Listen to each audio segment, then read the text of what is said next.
Assalamualaikum warahmatullahi wabarakatuh.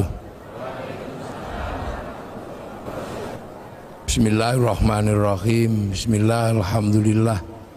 Wassalatu wassalamu ala rasulillah Sayyidina Muhammad ibn Abdillah wa ala alihi wa ashabihi wa azwajihi wa dhurriyyatihi wa ahli baitihi wa man tabi'ahum bi ihsan ila yaumil qiyamah.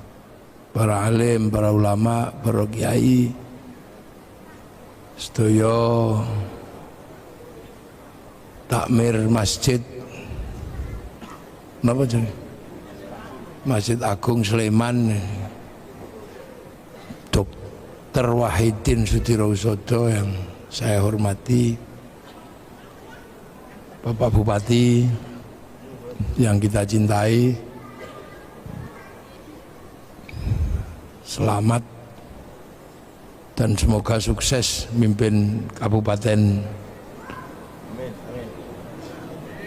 Sleman. Baru dilantik belum sebulan Pak Wakil Bupati, saya hormati, semoga kuat ngancani Pak Hardo.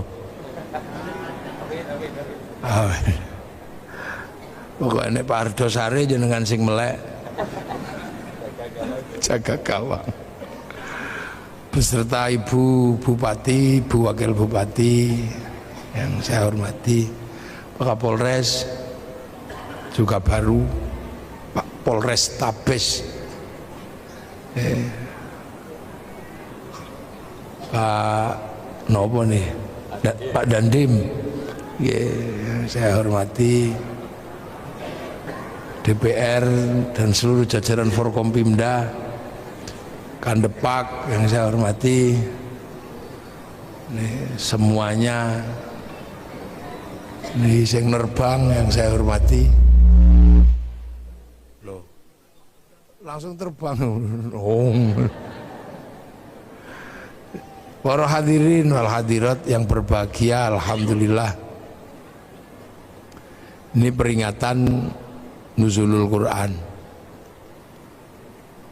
Jadi istilahnya itu peringatan turunnya Al-Quran. Turun itu pengertiannya dari dulu ya, dari atas ke bawah. Jadi itu turun, jadi Quran itu turun. Nah, istilah Nuzulul Quran itu ya lebih mendekati kebenaran karena turun. Angka terendah itu satu. Nah, dua lebih tinggi dari satu kecuali juara kelas. Kalau juara kelas satu lebih tinggi dari dua. Tapi kalau tangga dua lebih tinggi dari satu. Nah, Quran itu posisi awalnya itu memang tinggi karena posisi awal Al-Quran itu di langit ketujuh.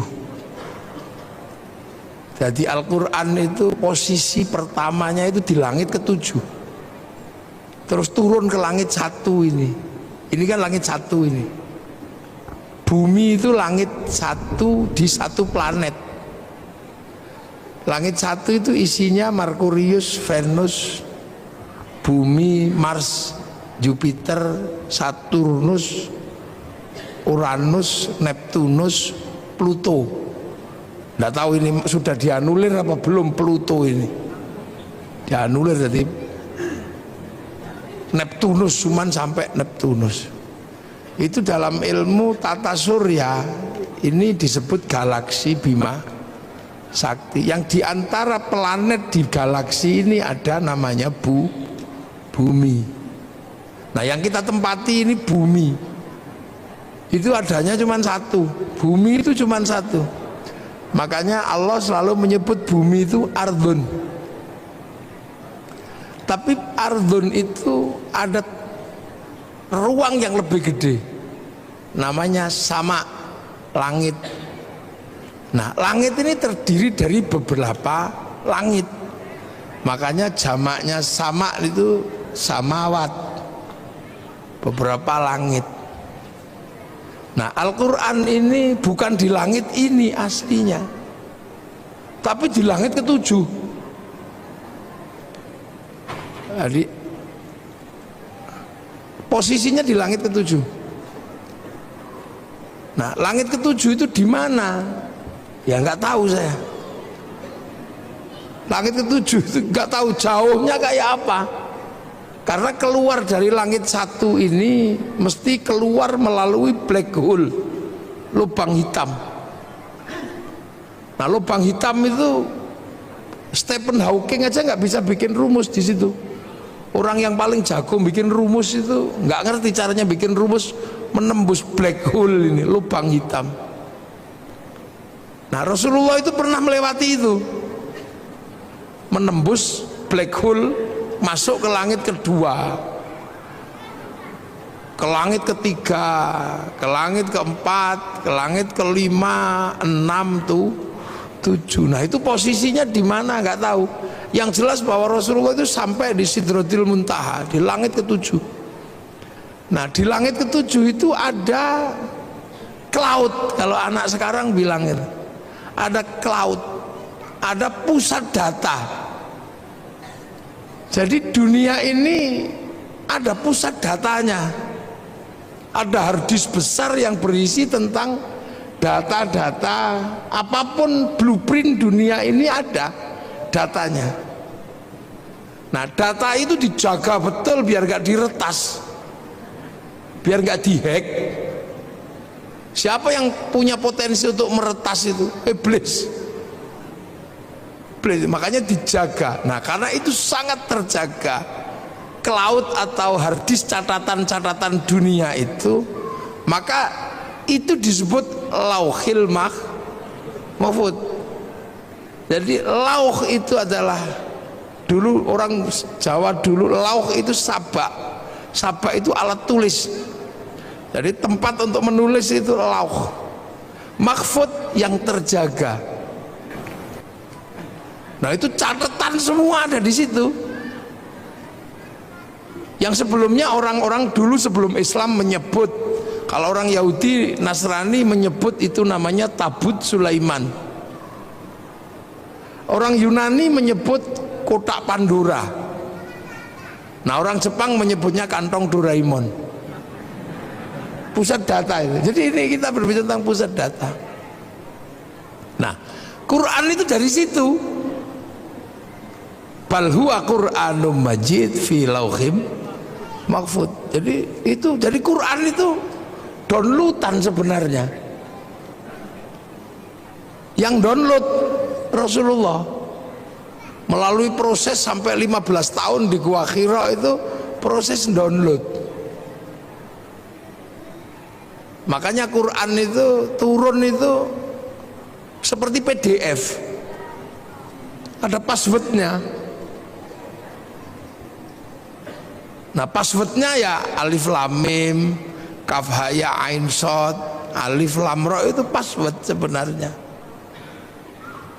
Makanya itulah yang disebut algoritma Al-Quran. Kalau anak sekarang mungkin menyebutnya coding.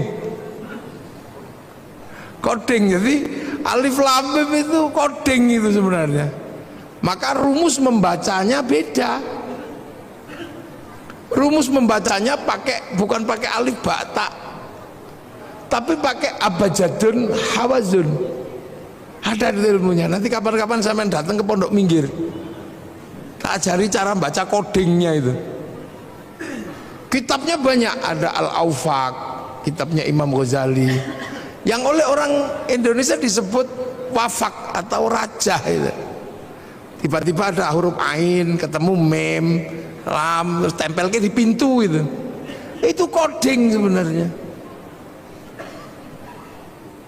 Yang karena kita nggak bisa mencerna terus disebut bid'ah, disebut musyrik, karena kita nggak bisa mencerna, karena itu coding. Makanya akhirnya kalau kita lihat huruf seperti itu di dalam Al-Quran, langsung kita sebut maknanya Allahu a'lamu bimuradi, hanya Allah yang tahu maksudnya. Itu sesungguhnya coding. Jadi Quran ini downloadan kalau dalam bahasa anak sekarang. Nah, manusia itu juga berasal dari situ. Jadi sebelum sampean di sini itu juga diregister di situ duluan. Jadi manusia sebelum fanfukhur ruh, sebelum roh itu tiup ke dunia ini, manusia itu juga diregister di situ. Dicatat dulu di situ, di lauh itu. Ditanya, alastu bi rabbikum? Kamu lupa nggak kalau nanti kamu tak turunkan ke sana itu, ke bumi yang jauh itu? Kamu lupa nggak kalau aku ini Tuhanmu? Sampean semua pernah jawab di hadapan Allah. Qalu bala syahidna. Ya Allah, saya saksi bahwa engkau Allah. Ya sudah. Akhirnya manusia juga diturunkan ke sini. Nah, ketika manusia diturunkan ke sini, terus tiba-tiba ya sama menjadi makhluk bumi. Makanya Quran itu disebut petunjuk. Petunjuk buat siapa? Buat manusia. Ibaratnya Al-Quran, ibaratnya pabrik itu mengeluarkan TV, maka di situ juga ada buku petunjuk pemakaian TV, buku petunjuk pemakaian handphone, buku petunjuk pemakaian ini. Makanya Quran itu disebut hudan, disebut petunjuk. Untuk siapa? Lil muttaqin. Itu. Nah, muttaqin ini. Makanya muttaqin itu yang pertama kali adalah alladzina yu'minuna bil ghaib. Jadi jangan salah. Jadi karena ini sebuah sistem di mana sistem ini tidak semuanya bisa dibuka oleh manusia, maka Quran itu sebelum ini jadi petunjuk dikasih coding dulu. Alif lam mim. Makanya muttaqin ini adalah orang-orang yang meyakini bahwa ada yang gaib. Karena apa? Ya karena nggak kelihatan. Nah, ini yang kadang terjadi perdebatan akhir-akhir ini, orang belajar coding disebut bid'ah. Orang belajar coding disebut musyrik. Ini sekarang ini banyak. Padahal Quran ini bukaan pertamanya ini coding, algoritma Al-Quran. Kalau ngerti algoritmanya ini dunia beres. Kenapa Cina itu begitu kuat? Karena dia mengerti algoritma digital domain internasional. Kenapa Amerika ini kuat? Karena dia menguasai coding algoritma digital. Dengan coding algoritma digital dia bisa ngambil uang dari seluruh dunia. Sampai bayar sekarang itu duit semua. Bayar. Makanya dilawan sama Cina pakai codingnya Cina, sehingga Cina berani ngelawan Amazon pakai Alibaba. Itu pertarungan pertamanya mana? Di codingnya, bukan di Amazon sama Alibaba. Kalau Amazon sama Alibaba itu sistemnya, di dalamnya ada namanya algoritma dan coding. Kalau coding dan algoritmanya tidak dikuasai, nggak bisa ngelawan. Bagaimana bisa ngelawan Facebook pakai QQ renden? Bagaimana bisa ngelawan WhatsApp pakai WeChat? Karena menguasai codingnya. Jangan dikira. Makanya logam dunia pun pakai coding. Sampai kalau pernah belajar kimia itu kan codingnya ada. oksigen pakai coding. Maka orang kalau ngerti coding oksigen, dia bisa produksi oksigen. Samator kenapa kuat? Dia punya coding H2O-nya. Dia bisa bikin. Nah, sampean nggak bisa bikin, ya keluar kentutnya doang. Loh, ini coding, loh, ini ilmu kekinian. Handphone itu bisa menghubungkan sini Amerika pakai coding. Satu coding algoritma, yang kedua coding logam. Ketika emas dipertemukan dengan ini loh, ini ki anak codingnya ngapain di sini nih. Makanya ora perlu kabel. Makanya laki-laki yang menguasai coding tentang perempuan bisa I love you tanpa harus berkata-kata. Loh iya. Makanya orang dulu kalau mencari coding itu puasa. Cinta perempuan kok ditolak, cari codingnya. 3 hari 3 malam itu. Apakah pakai coding innahu min Sulaiman apa innahu bismillahirrahmanirrahim, atau pakai coding sun amat kaji hajiku jaran goyang kan gitu. Ini kita ini yang sekarang jarang sekali dibahas. Kenapa ya sampean selalu marah-marah itu? Yahudi dia menguasai codingnya, mempertemukan coding api dan coding air menjadi mesin. Kita tahunya cuman pakai motor ngwes gitu, tapi kok bisa besi ketemu dengan platina, besi ketemu dengan pertamak, ketemu dengan pertalite. Nah, saya nggak bakas itunya, ngapain bakas itu? Itu bukan, saya nggak begitu, itu nggak, itu loh, tuh. Jadi jangan dikira. Ini yang kadang hari ini kenapa kemudian kita ini terlambat. Al-Quran kita selalu baca sebagai print out. Maka ketika Al-Quran kita selalu baca sebagai print outnya, ya isinya hukum-hukum, petunjuk pemakaian. Tapi petunjuk pemakaian TV, kenapa TV bisa menyala? Itu ada codingnya di situ.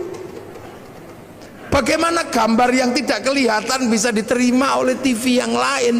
Itu coding. Logamnya masuk coding.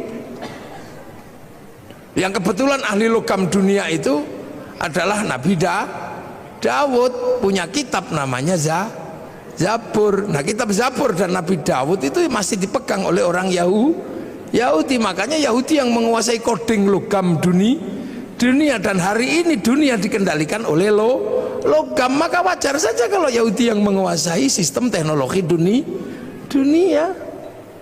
Lu jangan dikira sampean ini coding semua di sini nih. Kok bisa besi so ngirim gambar gitu. Lah itu. Jadi sampean jangan dikira Facebook ketika dia menguasai codingnya, dia punya uang 200 triliun setiap bulan dari Asia Tenggara. Ayo, judi online, ngeslot itu yang pertama kali dilakukan bikin coding dan algoritma. Bukan bagaimana cara ngambil uang secara manual, pakai coding. Makanya ketika sampean mau dapat uang dari bank, ya pakai coding, passwordnya harus pas. Pakai coding orang ya duitnya nggak keluar, walaupun ATM-nya diproduksi sama oleh bank yang sama. Lah ini, jadi kita ini sebenarnya ada satu titik ini, manusia ini. Kalau dokter menyelesaikan manusia itu pakai coding semua. Darah itu kodenya apa? Bukan kok kemudian DARAH, enggak. Seluruh partikel dalam tubuh manusia itu pakai angka, pakai coding. Kan gitu. Jadi kalau misalnya contoh Pak Hardo ini jadi bupati, proses jadi bupati dan bupati itu berbeda. Karena begitu jadi bupati, Pak Ardo dan Pak Wakil ini ketemunya bukan dengan bupati lagi, tapi ketemunya Sleman dalam angka, ketemunya koding-koding semua itu. Tentara yang bagian nembak itu apa itu namanya? Apa? Tentara yang bagian kavaleri? Bukan. Armet itu. Armet itu nggak ada di situ, tembak itu nggak ada. Itu pakai kode-kode semua, angka semua. Jadi jangan dikira. Nah inilah sebenarnya dari awal itu kita sudah cukup maju sebenarnya diajarkan bahwa Al-Quran ini adalah downloadan. Nah manusia ini juga produk dari sana, sama-sama dari pusat yang sama. Makanya manusia ketika turun ke sini dikasih paketan kan, ada paketannya itu, karena dari pusat data yang di sana kasih paketan, rezekinya sekian, istrinya ini, nyawanya sekian gitu. Kalau paketannya habis ya kick, udah selesai.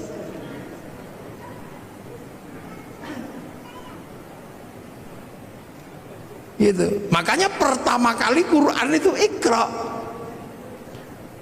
Bismi Rabbika, memperkenalkan sesuatu yang ada di luar manusia sebagai pemilik semesta. Jadi pemilik semesta, Ismu Rabbika, kamu baca atas nama Tuhanmu. Tuhan siapa? Belum. Ismu Rabbika itu siapa? Belum. Masih berbicara tentang Rob, bahwa ada penguasa semesta dan kamu ada di semesta itu. Alladzi kholaq, yang bikin kamu. Karena waktu itu manusia nggak ngerti, taunya bahwa manusia itu ya hadir dengan sendirinya. Apalagi di Arab kan, yang waktu itu ya taunya yang bikin manusia itu ya lantaran patung, tapi yang bikin ya tetap bapaknya kan gitu. Kalau nggak dibikin ya nggak keluar. Itu dia nggak ngerti bahwa ada semesta Tuhan, itu nggak ngerti. Makanya manusia pertama kali diajarkan, kamu harus tahu bahwa ada realitas universal, realitas mutlak, kalau di luar realitas parsial seperti kamu. Kamu ini realitas parsial seperti realitas sapi, realitas ini. Tapi di balik itu semua ada yang mutlak. Nah itulah penguasa goib, pemilik goib itu. Yang kamu lihat karena kamu gak kelihatan, atau yang kamu nanti akan lihat tapi hari ini belum kelihatan. Akhirat itu goib karena kamu belum nyampe sana, nanti kamu akan sampai. Sederhana itu aja, ya sudah, kamu bawa, ada yang bikin. Yang kebetulan Rasulullah di Mekah, karena orang Mekah waktu itu sudah nggak ngerti bahwa dunia dan seisinya itu ada pemiliknya. Karena Mekah itu lama ditinggal Nabi. Nabi terakhir di Mekah itu Nabi Ismail. Setelah Nabi Ismail pindah ke Filistin, orang Mekah nggak ngerti Nabi. Wis belas orang ngerti Nabi wong Mekah itu. Makanya disebut fatrah. Jadi nggak ngerti karena sudah lama ditinggal Nabi. Orang Sleman karena nggak pernah ditinggal kiai, ya tahu kiai. Makanya ketika kiai datang ya bupati aja nyambut. Karena Sleman tahu kiai, karena nggak pernah kosong semenjak Islam datang ke sini. Sleman ini selalu terjaga, sehingga selalu ada kiainya. Maka generasi kesekian pun masih tahu kiai, gitu. Masih tahu ulama. di Irian yang tidak pernah diajarkan tentang kiai, jangan pernah membayangkan mereka kenal kiai.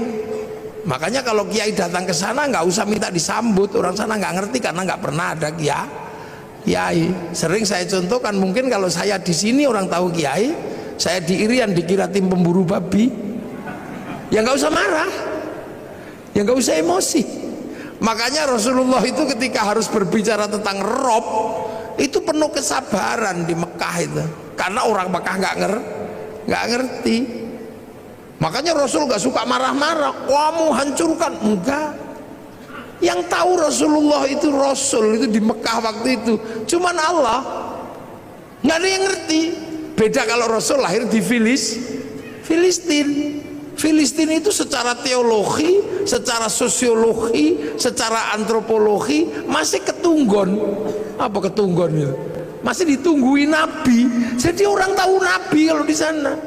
Kalau di sana nggak ngerti. Kalau Nabi lahir di Palestina gitu, enteng. Aku Nabi. Oh ya, kamu Nabi. Karena orang lahir di Mekah ngaku Nabi. Makanya orang Mekah nggak ngerti Nabi. Makanya saksinya hanya Allah. Wa kafa billahi syahida, hanya Allah saksinya.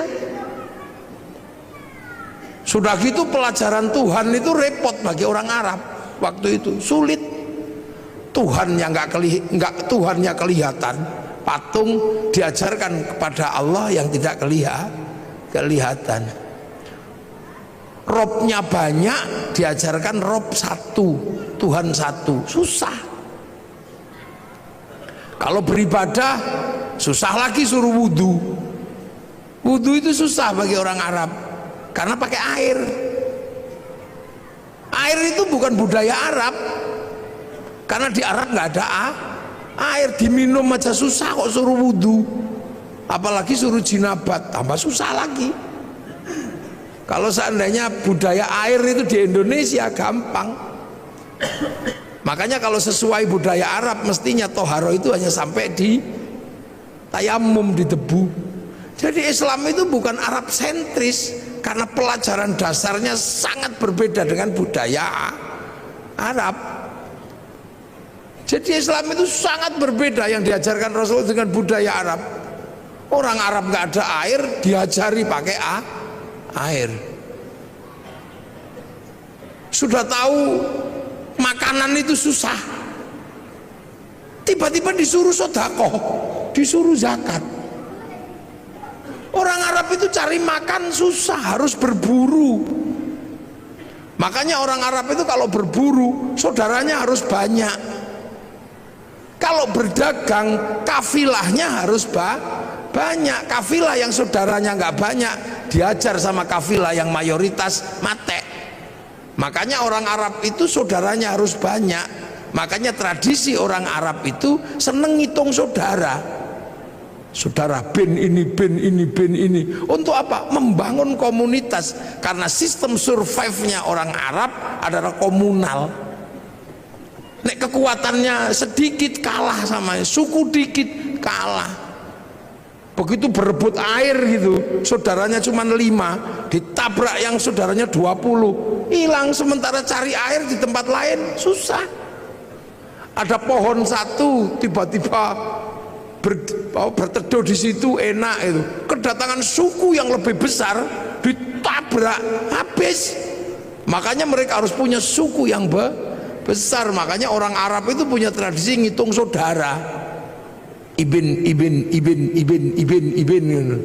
al. Lah orang Jawa ya nggak terlalu ngitung, dipecat sama saudaranya yang ini hidup di sebelah situ hidup. Makanya orang sini itu kampungnya banyak. Karena apa? Hidup dimanapun bisa. Di lereng Merapi ya hidup, di pojok minggir ya hidup, di mana aja hidup orang Jawa itu. Hidup sendiri itu hidup, berdua gitu sama istrinya. Hidup di mana? Hidup cari air nggak susah, cari makanan nggak susah. Di Arab nggak bisa. Begitu ada sumber makanan yang berebut di situ banyaknya luar biasa. Makanya orang Arab harus punya saudara banyak. Makanya sampai di sini pun kalau keturunan Arab selalu ibin gitu. Kalau di sini nyaman, nggak boleh ngambil air di situ, bikin sumur di sebelahnya, ada sumbernya. Makanya di sini desanya banyak. Orang Arab kota, karena untuk menguasai resources butuh saudara yang banyak. Nah itu makanya ketika makanan aja susah kok disuruh zakat, repot bagi orang sana. Apalagi suruh puasa, sudah tahu panas kayak gitu suruh puasa. Wah repot katanya, ajaran ini Tuhan ini merepotkan. Lu puasa itu bagi orang Arab ketika musim panas susahnya luar biasa.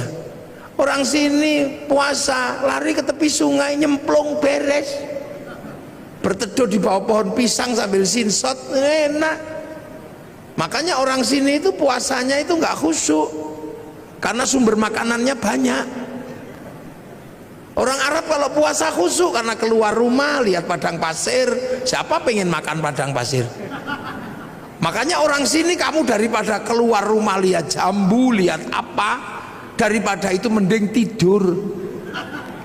Makanya dalil yang paling terkenal di Indonesia itu naumuso imin ibadatun. Jadi tidur itu adalah bagian dari ibadah, karena potensi nggak khusyuk ketika keluar rumah itu tinggi. Nah itulah makanya orang sini kalau bulan puasa lebih banyak tidur.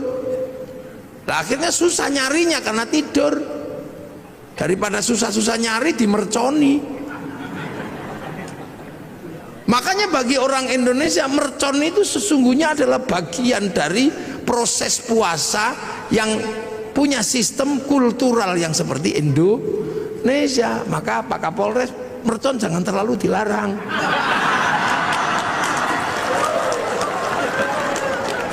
Loh ya kan, ada bagi lo ini budaya masing-masing sama. Orang Arab itu kalau zuhur asar satu-satunya tempat yang besar itu masjid, dan senang berkerumun. Makanya setiap waktu sholat mengumpulkannya nggak susah. Nah orang sini di rumahnya nyaman, di sawahnya nyaman, sehingga waktu sholat lebih banyak tercecer di rumah, tercecer di sawah. Orang sana pasti langsung datang ke masjid. Karena apa? Pusat komunal itu masjid. Makanya kalau di sana Allahu Akbar sudah di dalam masjid. Wong sudah nunggu semenjak sebelum sholat. Lah di sini nyaman di sawahnya, nyaman di kebunnya, makani bebek. Ya makan nunggu masjid itu. Sambil nunggu Robana ya Rabbana, sambil nunggu karena nyaman di tempatnya masing-masing. Speakernya harus tinggi biar denger. Nanti datang satu malah rokokan depan masjid. Ya yang sabar. Makanya ada pujian tombo ati wong wis pegel nambah niatine dhewe ra. Ini menghasilkan sistem sosiologi agama. Antropologi agama itu muncul dari situ. Begitu udah nggak tahan karena terlalu lama, baru diuruki anjang jeruan teko. Ini sistem sosiologinya. Makanya puasa di sini nyaman, orang tidur ngorok gini, lihat matahari nggak kayak orang Arab. Orang Arab matahari keluar nampak karena apa? Padang pasir. Orang sini baru bangun nggak akan lihat matahari, kehalang Gunung Merapi, kehalang bambu, kehalang apa. Makanya biar nggak kebablasan ada tarhim, imsak, siap-siap, hati-hati kebablasan. Terlalu malam nyenyak tidur dibangunkan pakai tokrik sahur, nyaman orang sini tidurnya. Sahur ora sahur sakarepmu. Loh. Jadi jadi proses di sana ini berbeda. Makanya ketika ajaran itu masuk susah. Apalagi haji. Haji itu bagi orang Arab itu masalah. Kalau nggak saking kuatnya ajaran keyakinan. Apa? Tawaf. Satu kalau musim panas, yang kedua syahwat. Orang Arab itu kalau lihat kaki, tangan dan muka, wah itu syahwatnya luar biasa. Sementara kalau tawaf, ini muka harus dibuka. Betapa kita bisa melihat orang-orang yang indah di sana. Sementara pada saat yang sama, yang laki-laki disuruh pakai baju, nggak boleh dijahit. Coba kalau mau ndablekan tinggal wes gitu aja. Ini sosiologi agama. Makanya Islam itu ja'a ghoriban wa sayaudu ghoriban, asing dan akan pergi dengan asing. Loh, makanya Islam itu pertama ya wa kafa billahi syahida Muhammadur Rasulullahnya Allah yang tahu. Sampai kemudian orang Arab ada yang bisa menerima. Nah itu yang disebut walladzina ma'ahu, orang yang bersama Rasulullah, para sahabat. Makanya sahabat itu ya orang Arab, karena Islam itu turun di Arab. Sahabat ya Abu Bakar, Umar, Utsman. Nggak ada sahabat namanya Joni itu, atau Hardo, itu nggak ada. Ya Danang, Edi, ya nggak ada. Wong itu baru terjadi proses di sana. Sampai akhirnya orang-orang yang mengikuti Rasul ini bentrok sama yang tidak mau. Makanya ada konsep asyidda'u 'alal kufar, marah sama yang kafir, yang nolak. Sampai akhirnya rekonsiliasi. Yang kafir masuk Islam, sudah, wong ora ngerti kok ya enggak apa-apa. Abu Sufyan, abu-abu yang lain itu masuk Islam. Dalam Al-Quran terdokumentasi ruhama ubainahum tarahum ruka'an sujada yabtaguna fadlan minallah wa ridwanan simahum fi wujuhi min atharis sujud. Jadi tidak ada yang lain, hanya Allah. Sampai akhirnya Islam itu keluar dari jazirah Arab. Nah itu digambarkan dalam Al-Quran ayat terusannya, dzalika mathaluhum fit Taurat wa mathaluhum fil Injil kazar'in. Islam itu digambarkan di Taurat dan di Injil seperti tanaman. Lah makanya kemudian ada yang nanam. Yang rukun Islam tadi itu, rukun Islam harus ditanam. Nah ada yang berangkat nanam ke Eropa, Tariq bin Ziyad. Ada yang berangkat nanam ke Cina, Sa'ad bin Abi Waqqas. Ada yang berangkat nanam ke Afrika, sahabat Salman, sahabat Bilal. Nah ketemulah dengan dunia yang berbeda, manusia yang berbeda, budaya yang berbeda. Terus ada yang ditanam ke Indonesia. Lah makanya ketika ditanam ke sini, wong konsepnya kazar'in seperti tanaman, maka orang Jawa ketika menerima Islam, konsep yang dipakai adalah apa? Lir ilir tandure wusu milir. Jadi zar'in itu tanduran, maka orang Jawa menyebut tandur. Jadi aja dikira itu tembang ngarang, itu enggak. Kazar'in seperti tanaman. Mulane wong Jawa menyebutnya tandur. Lir ilir tandure wusu milir. Aja krucak-krucik to Kang ya. Jadi tandur. Nah itu ditandur di semua tempat. Yang tadinya wudhu, di sini nggak ada masalah. Karena apa? Di sini banyak air. Itu sholat nggak ada masalah di sini. Karena orang sini wis dari pelajaran dasar, Tuhan itu juga nggak kelihatan. Tan kenoki noyongo ngopo laisa kamitslihi syai'un.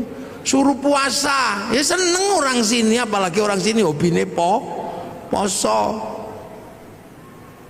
Karena dulu orang sini mengenal istilah upawasa.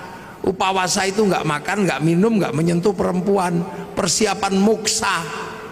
Makanya bahasa Islam syahrul Ramadan kok nggak makan, nggak minum, nggak menyentuh perempuan seperti upawasa, maka syahrul siam disebut bulan puasa karena ditanam di sini. Sholat ya ditanam di sini, sembahyang Allah tanam sini pengiran. Saya ini mestinya syaikhun ustadzun, tanam sini tadi kiai ya kudu trimo jejeran karo Kebo Kiai Slamet, Tombak Kiai Pleret, musola langgar, Allah pangeran, malah ono sing ngarani sing ngecet Lombok. Ya itu biasa. Sampai hari ini sing teko dhisik Honda, ya walaupun RE King ya tetap disebut Honda. Karena yang datang pertama Aqua, maka Ades pun ya rela disebut Aqua nasional disebut Sanyo, seluruh pembalut ya Softek. Ya ini karena ini namanya sosiokultur. Jadi jangan dikira agama itu tidak, karena dipakai manusia punya budaya, punya pengetahuan. Ya kan, begitu ditanam di sini orang nggak boleh lagi ribut masalah jenggot. Karena apa? Manusia sini rasnya mongoloid. Ras mongoloid tidak punya jenggot. Kalau ras Semit bangsa Arya punya jenggot. Makanya sahabat dan orang Arab sampai sekarang masih punya jenggot seperti Nabi, karena bangsanya sama. Maka jangan ribut di negeri dengan ras tidak berjenggot. Sampai sekarang di Arab bisa nyuntur Rasul makan pakai 3 jari, bisa wong kurma. Lah tekan kene soto ya ndak bisa. Sampai sekarang di sana jubahan masih bisa, karena kultur dan geografinya masih sama. Orang sini pakai jubah ya nggak bisa nanam padi. Makanya jubah baju syar'i dipotong, potongan baju syar'i namanya syar'un. Orang sini nggak punya huruf ain, punyanya monggo botongo, maka syar'un jadi sarung, saruan jadi sarungan. Maka orang sini nggak perlu ribut masalah katok cingkrang, karena fleksibel. Sampai nek pengen cingkrang lindingen sing rodok dhuwur, nek pengen medun plotrokno beres. Makanya sarung itu adalah titik kompromi antar isbal. Lho mangkano enakan di sarungan karo katok, nek katok ndak iso medun, ndak iso munggah. Nek sarung iki plotrokno iso cincik sampai pas dengkul ya iso. Lho ini titik-titik kompromi. Lho jangan dikira. Makanya ketika Quran dibaca di sana ya masih bisa. Zaman sahabat ya masih bisa baca Quran, wong muridnya Nabi. Tabiin ketika yang jauh dari Arab nggak bisa baca Quran, yang lungkek-lungkek kayak cacing itu nggak bisa. Makanya terus tahun 65 Hijriah Quran itu dikasih titik-titik. Itu anyar itu. Nun ada 1 titik di atas, ba ada di bawah, tak 2. Itu zaman Abul Aswad Ad-Du'ali tahun 65 Hijriah. Disebar lagi bangsanya beda, titik-titik gak cukup, dikarokati fathah kasroh dhamma. Itu yang kasih namanya Syekh Khalil bin Ahmad Al-Farahidi tahun 150 Hijriah. 100 berapa? 140-an lah setelah Nabi meninggal. Dibaca orang yang berbeda suku lagi, nggak bisa, lidahnya beda. Orang Jawa alhamdulillah ya alkamdu, nggak punya hak, punyanya hono coroko. Robbil alamin, robbil ngalamin, wulu. Mardiyah, marliyah, salam takzim, salam taklim. Itu ada wadduha, keluarnya wadduhai, itu mereka. Lekanui, ini ya ada. Sekarang ini ada bangsa Sundonan alladzina. Lah ini kan harus ditemukan jalan keluarnya. Penelitian tahun 200-an Hijriah namanya Abu Ubay Qasim bin Salam, hasil penelitiannya dibukukan dalam ilmu At-Tajwid fi Qiraatil Quran. Jadi ojo sampean bayangno, Islam itu di sana sampai ke sini ini butuh perjuangan karena ketemu bangsa yang berbeda, ditanam di tempat yang berbeda. Prinsipnya cuma satu, tumbuh enggak tanaman ini? Akhraja syat'ahu fa'azarahu fastaghladha fastawa ala suqi yu'jibu zurra al-yaghidha bimul kufar. Tanaman ini tumbuh enggak? Sampai kemudian ketika dibawa ke pasar ini menjadi mendominasi apa enggak? Dominan atau tidak di pasar agama ini? Makanya pakai bahasa suk. Nah, hari ini ketika Islam ini ditanam di sini, tumbuh, berkembang, dan di pasar internasional kita paling banyak. Mau haji paling banyak orang Indonesia. Berbicara sholat paling banyak orang Indonesia. Orang hafal Quran orang Indonesia. Setiap kiroah juaranya dari Indonesia. Masjid paling banyak Indonesia. Jadi ketika berbicara konsep agama Islam dan pertumbuhannya, yang ditanam di Eropa macet, yang ditanam di Afrika ya segitu-gitu aja. Yang ditanam di Cina juga nggak tumbuh, tapi yang ditanam di sini tumbuh subur menjadi dominasi pasar dunia. Loh kok gitu, ada yang mengatakan Islam terbaik ada di mana? Ya di sini. Ya di sini. Makanya saya kalau mau belajar identifikasi agamanya nggak usah jauh-jauh. Karena identifikasi agamanya jauh-jauh akhirnya ribut di masalah simbolik, ributnya di jenggot. Jenggot ini bukan masalah prinsip karena ini masalah perbedaan bangsa. Kok tiba-tiba di sini ribut masalah jenggot? Kalau ribut masalah jenggot ya di Afghanistan sana yang bangsanya masih jenggotan semua. Tiba-tiba di sini kok ribut masalah pujian. Tiba-tiba di sini ribut masalah gedek-gedek di zikir. Ya orang sana bahasa Arab paham, meskipun diem begini ngerti caranya zikir. Kalau orang sini nggak bunyi, simbah-simbah itu loh nggak bisa ngerungokno zikir opo, main ketop-ketop ngendak. Muni opo mbah ngono we. Terus meneng ini ya turu. Ini problem sosiologi, agama, antropologi. Jadi akhirnya Islam sekarang ini berdebat terhadap sesuatu yang sebenarnya sudah lewat. Udah lewat masanya. Coba sampai delok persoalan tumpeng. Persoalan tumpeng aja ribut. Loh ini kan persoalan makanan. Sampai nggak ribut orang Arab ingkunge iki onto. Napa sampean ribut ingkung pitik? Wong Yaman ingkunge wedhus. Sama delok itu Raja Salman kalau menyambut tamunya makan bersama, ingkunge unta, Pak. Lengkene wedhus sing 20.000, pitik sing 20.000 sampean ribut. Soalnya nopo? Nek wedhus larang, makanya di sini cukup pitik, murah, ndoke akeh. Kita akhirnya kan ribut masalah sesuatu yang sebenarnya udah nggak perlu diributkan. Ribut masalah ngadep kiblat, fawalli wajhaka syatrul masjidil haram, ngarah-arah tok ae lho. Lapo sampean ribut pokoke anggere madhep rono ngene, Allah akbar, wis ini wajhatu wajhiya. Wong pancene ado, sinyale kadang ilang.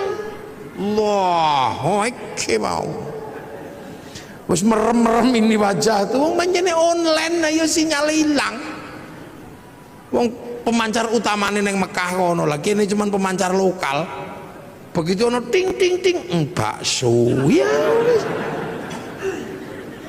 wah begitu melek sarunge bolong. Udah lah gitu, itu gak usah ribut masalah ngono kuwi. Kita suka ribut sekarang terhadap sesuatu yang sebenarnya tentang Allah. Apa Allah pengene lah. Nek Kanjeng Nabi kalau di atas unta gini wong wis ketok teko nguri. Nek pengimamane agak rendah gini supaya ketok teko mburi. Ini kan problem-problem yang sudah terjelaskan. Jadi karena ditanam di sini ya pakai sini. krungu Islam Nusantara. Iya apa? Lu Islam fi Nusantara, Islam di Nusantara itu ya gini. Sampean tutup auratnya katok, lambi, peci, kono jubah, kono udeng, manono tok. Imamah ya udah loh. Jadi kita ini terkadang ribut maka persoalan gizi loro, ribut tumpeng, ribut ake, ribut hormat bendera, ribut apa? Yang sesungguhnya itu problemnya adalah problem bangsa yang berbeda, tapi rukun iman, rukun Islamnya tidak pernah berubah. Lah apa sama ribut kentongan karo beduk? Padang pasir, Allahu Akbar, krungu wong wadon. Lah kene ra dikai beduk ya ora krungu. Saiki beduk pensiun gara-gara ono speaker. Karena lebih keras speaker itu. Besok speaker ya pensiun. Wong lunga ning masjid di WA.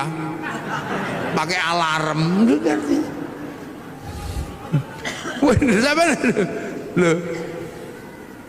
Rabi biyen salaman ngene. Saiki lewat video call ya iso.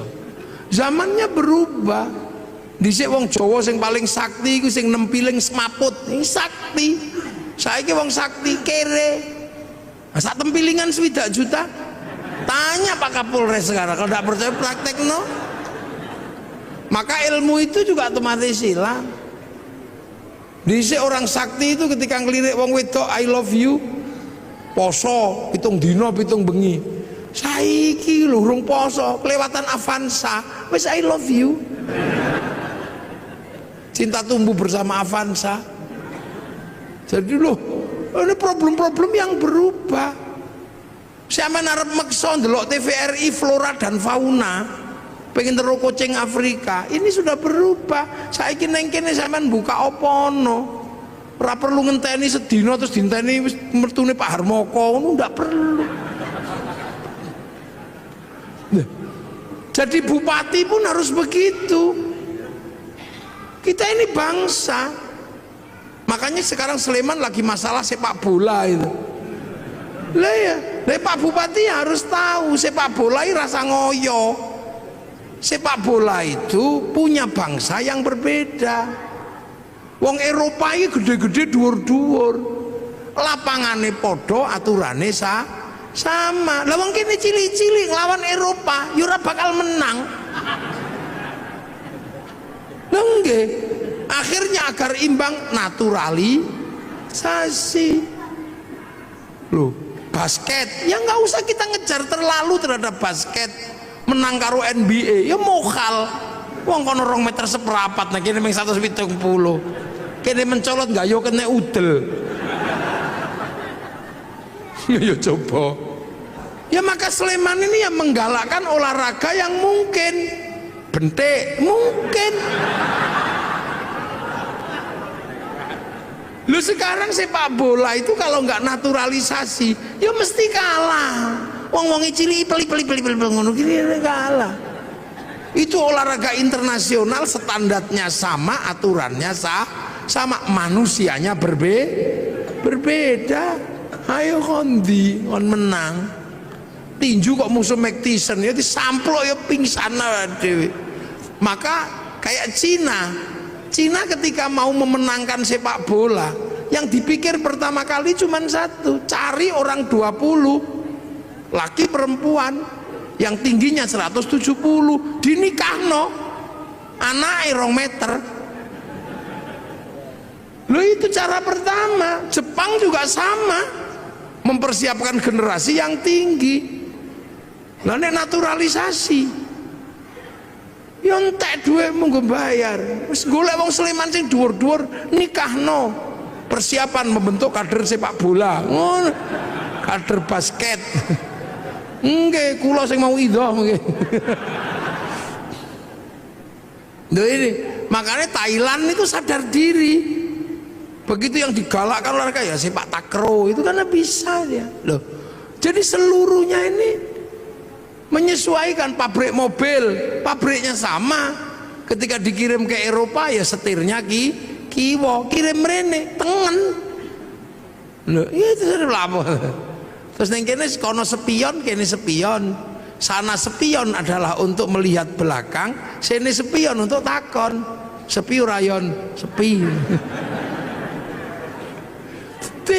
Jadi sampean jangan bayangkan. Rasulullah makannya ya kurma, maka zakatnya juga kurma. Sini makanannya padi, fitrahnya juga padi. Kurban sana unta, sampai sekarang masih bisa kurban unta. Di sini maksa kurban unta, cekel polisi. Nyolong untane kebun binatang lagi. Biro lo kono. Loh. Ini jadi ini sebenarnya sudah, nah, yang perlu dipahami ulang adalah bagaimana Al-Qur'an ini menyelesaikan problem yang sudah terbuka, yang dulu dibuka oleh para ulama terkait algoritmanya. Siapa ini yang akan ngurus? Kalau print outnya udah semuanya anu lah, banyak yang hafal lah, penghafal terbanyak, tapi memahami codingnya ini. Karena manusia sama-sama dari sana, Quran dari sana. Makanya manusia itu bisa dikirimi Quran. Seperti provider handphone, dia menurunkan kartu. Nah, antar kartu ini bisa saling tukar data, karena data ada di provider. Makanya kartu ini kirim data sana bisa. Tergantung kita mau paketan apa. Yang penting punya wifi. Tidak punya wifi, ya cari wifi gratisan. .co.id. Sama manusia ini juga bisa kirim Al-Quran, kirim Fatihah, kirim apa. Yang penting ketika kirim punya wifi. Kalau nggak punya wifi, cari wifi gratisan. Wifi-nya siapa? Wifi-nya Nabi, wifi-nya wali. Namanya tawassul. Nah, kenapa Nabi Wali paketannya gede? Karena download. Nabi Wali itu download. Qalu rabbuna wa tsumastaqamu tatanazzalu alaihimul malaika alla takhafu wala tahzanu. 3 tahun ya Allah ya Allah ya Allah ya Allah. Ono sing 3 tahun Sunan Kalijogo. Syekh Abdul Qadir 25 tahun ya Allah ya Allah ya Allah. Download, maka wali-wali itu paketannya besar. Makanya bisa mengerti hati orang karena bisa meretas. Wali-wali mau macam-macam sampai dihack karo para wali, wate sampean paketannya gede, wong download. Nah, sampean kalau diajak download langsung tidur. Ya Allah ya Allah ya Allah ya Allah. Ya Allah ya. Alayo gringgingan.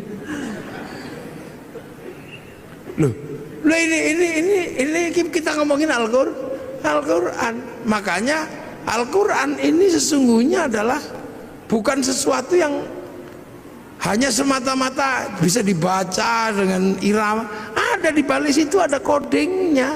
Sampean menguasai codingnya itu, beres urusan dunia. Sampean randi duit itu, ngerti codingnya, sudah tulis saja, ditempel aja di pintu tol itu, tok gitu.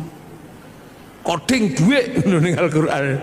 Orang kaya lewat situ mesti inget sampean jenenge. Tak tulis coding prek, muafik ngono yo elek kok iki. Mlane wong biyen ana angel di coding wis rampung. Ngono terus diarani klenik ngono yang itu ya salah. Padahal zalikal kitabul la raiba fi, pertama niku hudal lil muttaqin alladzina yu'minuna bil ghaib. Nah saiki anggar krungu ghaib ngono gudiken. Lupa dah Al-Quran itu ya butuh pertama kali ya kok gaib. Makanya ada orang belajar ilmu hizib, ilmu mahabbah, ilmu apa itu karena apa? Bahwa jangan sampai gaib itu menjadi pemikiran tok, tapi dia harus menjadi experience of religion, pengalaman keagamaan. Makanya ono sing sampai jerokno zikir gitu, ya Allah ya Allah ya Allah ya Allah ya Allah ya Allah gitu. Nah, untuk itu semua ya men harus ngerti donya niki ana sing duwe sapa? Rob, pangeran. Nah, ismu rabbika iku sapa ae, sapa apa jenenge pangeranmu. Makanya Quran pertama kali Fatihah. Fatihah itu bunyi pertama apa? Bismillahirrahmanirrahim. Sebut asmane Gusti Allah. Nah ismu Rabb iku sapa wae? Ya 99 iku walillahil asmaul husna fad'uhu biya. Makanya ada orang yang seumur hidupnya cuma nyebut-nyebut tok. Ya Allah, ya Allah, ya Allah, ya Allah, ya Allah, ya Allah, ya Allah. Loh, perintah pertama sebut asma Allah. Sebut. Ndas ora iso muni diajari apa? Gede-gede, ya Allah, ya Allah, ya Allah, ya Allah.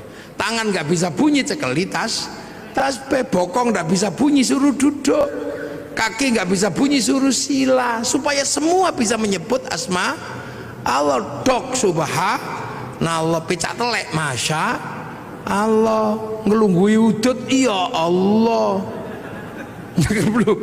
Ini kan pelajaran dasar, sebut asma Allah. Makanya kalau ada orang gedek-gedek, oh coba lono, kan itu mengajari kepalanya agar bisa mengenal Allah.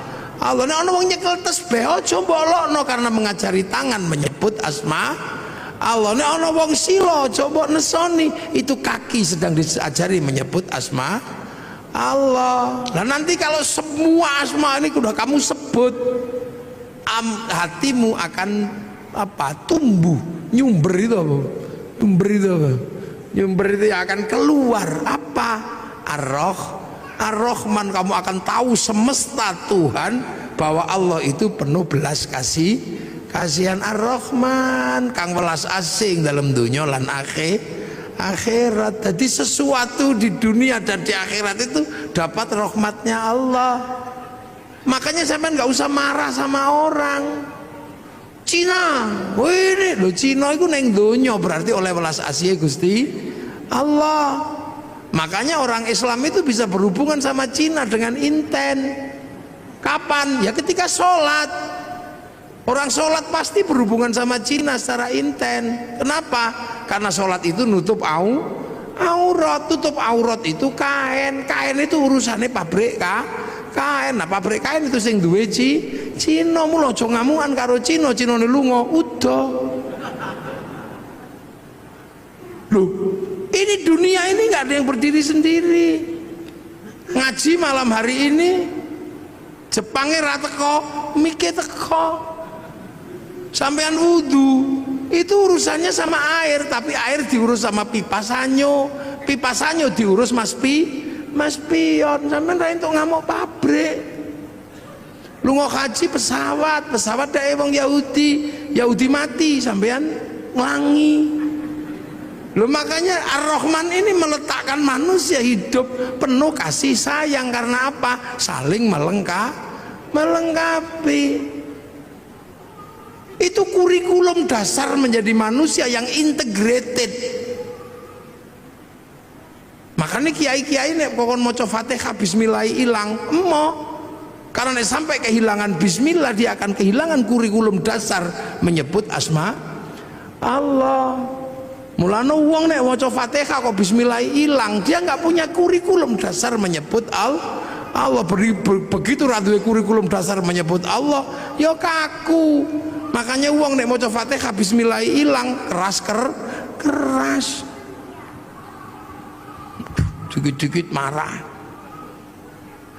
Nah ini di sini ini sebenarnya adalah pembelajaran dasar. Nah, hal-hal seperti ini kadang tidak disampaikan.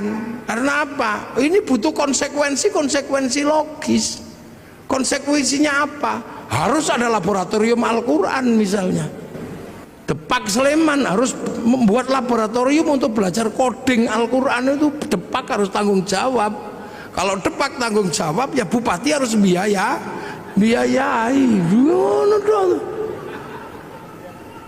Kementerian Agama membiayai ini untuk apa? Mengkaji kitab-kitab klasik untuk membuka kembali algoritma dan coding Al-Quran. Kajian Al-Aufaq, Mamba'u Usulul Hikmah, Syamsul Ma'arif, ini kajian-kajian coding. Saya tahu seperti ini, kenapa coba? Belajar dari mana? Dari anak saya yang kecil. Angger dina Rebo belajar coding. Oh lah kok sama dengan sing tak pelajari mbiyen. Cuman ini coding digital, sing tak pelajari mbiyen coding Al-Quran. Dulu saya belajar tentang abjadun hawazun ini. Ono wedhus angel di kongkon manak templeki mbek ngono rong dina meteng. Lha iku nek wong tau mondho ngerti. Wong ra manak-manak ngono dikai coding wetenge templeki pluk ngono-ngono. Oleh 2 wulan ngono wis mandeg. Lha iku mbiyen makane kan ada raja-raja itu coding sebenarnya. Oh, begitu delok lho kok padha karo sing diajari anakku. Cilik belajar coding ini sama. Cuman itu coding ABCD, kita coding Arab. Lah itulah makanya Indonesia ini nyimpen data besar juga nggak bisa. Karena coding kita nggak punya, huruf kita menggunakan huruf ABCD. Cina bisa karena codingnya huruf dia. Makanya ketahanan digital kita nggak pernah bisa karena apa? Coding huruf kita menggunakan huruf ABCD, huruf Eropa. Coba disepakati coding kita huruf Jawa gitu misalnya. Terus passwordnya Belgedes, kira-kira. Tapi untuk kebutuhan itu butuh laboratorium besar. Jadi Pak Siddiq harus membahas itu nanti. Ajukan anggarannya kepada Pak Bupati. Boleh golek piye wong bupati kok kangelan. Ya iya, apakah Pak Bupati nanti golekne nang Merapi apa nang endi ya wis karek kondo ngono ae to. Untuk bikin laboratorium bagaimana belajar coding Al-Qur'an. Wong kitabe ono kok. Jadi ojo MTQ tok sing diurus itu, codingnya juga harus diurus itu. Algoritmanya itu mesti diurus. Karena insya Allah kalau kita ketemu coding-coding itu, ilmu pengetahuan terupgrade dengan sendirinya. Iki lho metu iku kok coding iki. Ya angka-angka semua iki dadi duwe kabeh lho iki. Jangan dikira itu nggak pakai uang, itu coding itu. Jadi video, jadi apa, nggak coding Kang. Nggak gitu. Ya bahwa ujungnya apa? Penguasaan dan dominasi. Nah kalau sudah penguasaan dan dominasi bisa intervensi, bisa menjadi sebuah agama yang kuat, bangsa yang kuat. Artinya apa? Bisa produksi. Nah bangsa itu kalau sudah bisa produksi, kekuatan bangsanya terjaga. Kenapa Jepang nyaman? Bisa produksi. Total handphone batine piro untuk menghidupi rakyatnya. Jadi urung sampai ngelola sumber daya alam, duit dari jualan iPhone cukup untuk menghidupi bangsanya. Jualan tank cukup untuk menghidupi bangsanya. Korea negara kecil itu loh bisa menghidupi bangsanya dari dodolan lagu jenenge BTS. Loh, saya ini generasi zaman all ya. Masih ingat betul bahwa tahun 91 kalau nggak 92 itu konser terbesar di dunia itu Metallica di Moskow. Terjual tiketnya 6 juta tiket. Itu sampai sekarang belum pernah terbayangkan akan terkalahkan. Begitu Covid diajar karo BTS kalah. Sekali konser itu berapa? 100 juta orang yang nonton. Itu daring. Seminggu 4 kali, sebulan 16 kali. Tak hitung dalam waktu 1 tahun pemasukan dari BTS untuk Korea 2.500 triliun. Total ceng ngono tok. Amerika dapat pemasukan dari Facebook dan dari WhatsApp itu. MEI bayar, ngono bayar. Paling tidak per bulan 200 triliun. Nang sampeyan dodol apa? Geblek. Loh, ini penguasaan dunia jadi aja mbok kira dunia ini. Sampeyan selalu membayangkan APBD, APBN, tapi sektor informal yang dunia sudah bergerak nggak tergarap. Sampeyan malah mikir gawe biro umroh. Jadi sektornya tetap sektor manual yang hitungannya hitungan analog, bukan hitungan digital. Pernah enggak terus tiba-tiba kaum muslimin ini berpikir sholat Jumat digital online malah tadi masalah. Imam yang Surabaya, makmum yang Semarang.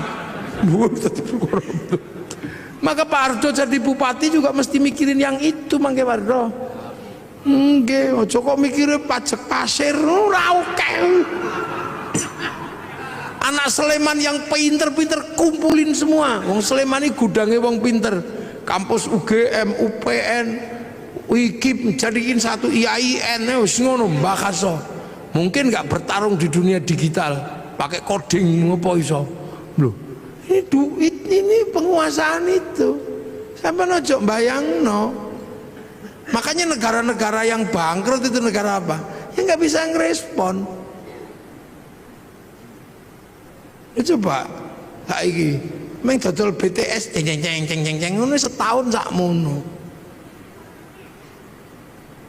Ya itu sistem. Gojek iso ngalahno Bluebird yang armadane triliunan meng nganggo coding laptop loro tok. Sampeyan bayangno Bukalapak bisa mengalahkan apa di bursa ngalahno Gudang Garam sama Jarum itu. Memang Bukalapak butuh laptop loro. Nah ini, Al-Quran itu punya coding-coding seperti ini. Ayo kapan Sleman gawe laboratorium? Apa dikilen ning Pemkap, apa dikilen ning pondok ra apa-apa. Lumayan aku oleh. Nah nang gawe ning Pemkap ya ndak apa-apa, cuman kan pembiayaannya terlalu gede. Karena kalau di Pemkap itu sing biayai bupati, jadi mesti hitungannya wah rada gede. Nah ning pondok kan gratisan. Loh, tapi memang harus ada laboratorium itu. Ngitung nanti kita bisa kita uji dengan teknologi digital antar frekuensi itu apa sih? Apa ini antar frekuensi? Kita buka itu fikulubi marodun itu apa kodingnya? Nanti kalau kodingnya ketemu alat ini untuk menghilangkan orang sakit hati, orang yang aromaterapi yang mampu menghilangkan sakit hati. Lu ini berarti agama ini sebenarnya sesuatu yang sangat luas dan masa depan. Makanya hari ini hampir seluruhnya teknologi ini kan teknologi langit yang dulu pernah dijalankan oleh Rasulullah lewat Isra Mi'raj. Nah ini penting untuk dikaji secara bersama-sama, dan inilah sebenarnya harapan besar bahwa Al-Quran pada suatu saat akan mencetak orang-orang masa depan.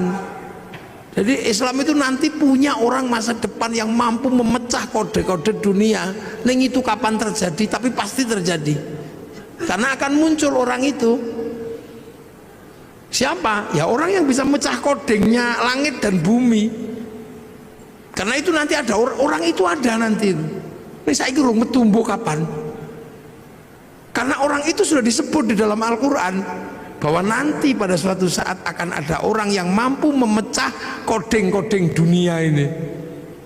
Jadi dalam penciptaan langit dan bumi akan dipecahkan rumusnya oleh ulul albab. Inna fi khalqis samawati wal ardi wa ikhtilafi qiyama wa qu'udan wa ala junubihim wa yatafakkaruna fi khalqis samawati wal ard.